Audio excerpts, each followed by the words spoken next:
महागठबंधन ने जब तेजस्वी यादव को मुख्यमंत्री पद का उम्मीदवार घोषित किया तो जनता दल यूनाइटेड के राष्ट्रीय कार्यकारी अध्यक्ष संजय कुमार झा ने साफ किया कि बिहार में 2025 से 2030 तक मुख्यमंत्री पद पर कोई बदलाव नहीं होगा और नीतीश कुमार राज्य के मुख्यमंत्री बने रहेंगे।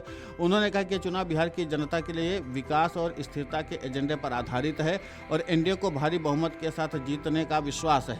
संजय झा ने महागठबंधन और कांग्रेस पर तीखा हमला किया। उन्होंने कहा कि एक वंशवादी पार्टी कांग्रेस ने मुख्यमंत्री पद को उम्मीदवार दूसरी वंशवादी पार्टी से घोषित किया। बिहार की जनता सब जानती है, हर कोई जानता है कि उनका काम बिहार में कैसा रहा और नीतीश कुमार ने क्या किया। नीतीश कुमार ने कभी अपने परिवार को राजनीति में नहीं लाया।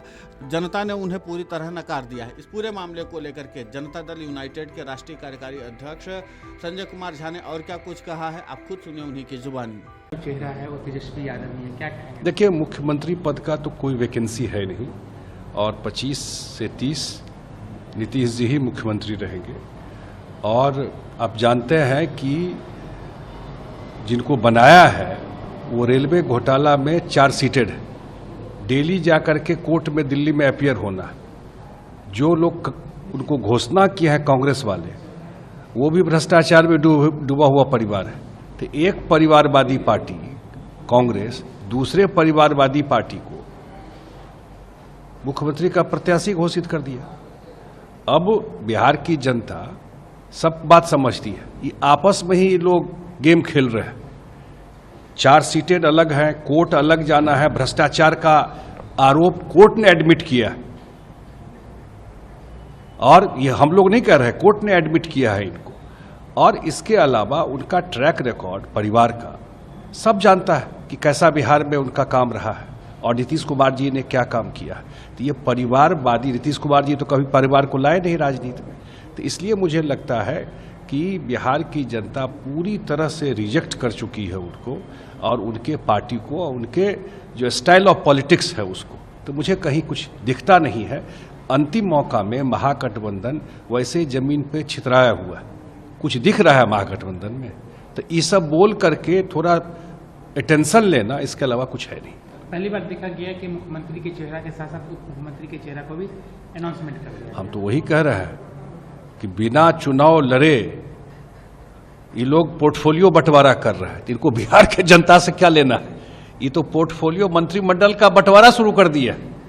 चुनाव नहीं अभी हुआ है। अब मंत्रिमंडल का जनता की सेवा कभी प्रायोरिटी था ही नहीं, प्राथमिकता नहीं था। ये लोग मंत्रिमंडल का बंटवारा प्रेस कॉन्फ्रेंस करके शुरू कर दिया, जो कहीं वही बात है जो कभी होना नहीं है।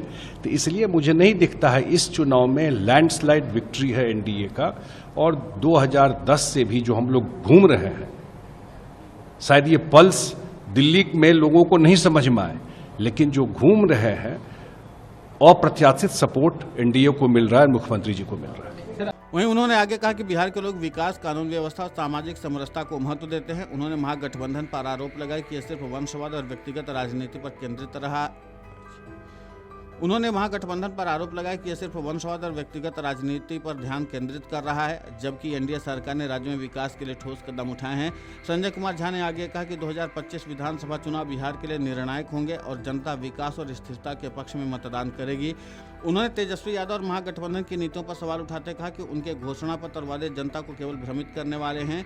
वहीं नीतीश कुमार और एनडीए ने पिछले कार्यकाल में ग्रामीण विकास, सड़क निर्माण, शिक्षा सुधार और सामाजिक कल्याण योजनाओं में उल्लेखनीय काम किया। संजय झा ने कहा कि बिहार की जनता ने एनडीए की सरकार की उपलब्धियों को पहचाना है और विकास की दिशा में भरोसा जताया है। उन्होंने जोर देकर के कहा कि 2025 में होने वाले विधानसभा चुनाव में एनडीए भारी बहुमत से विजयी होगी और राज्य की स्थिरता और विकास को आगे बढ़ाएगी। वीडियो डेस्क अमरउजाला.com। अगर आप ये वीडियो YouTube पर देख रहे हैं तो हमारे चैनल को सब्सक्राइब कर बेल आइकन दबाएं और Facebook पर देख रहे हैं तो हमारे पेज को लाइक करें।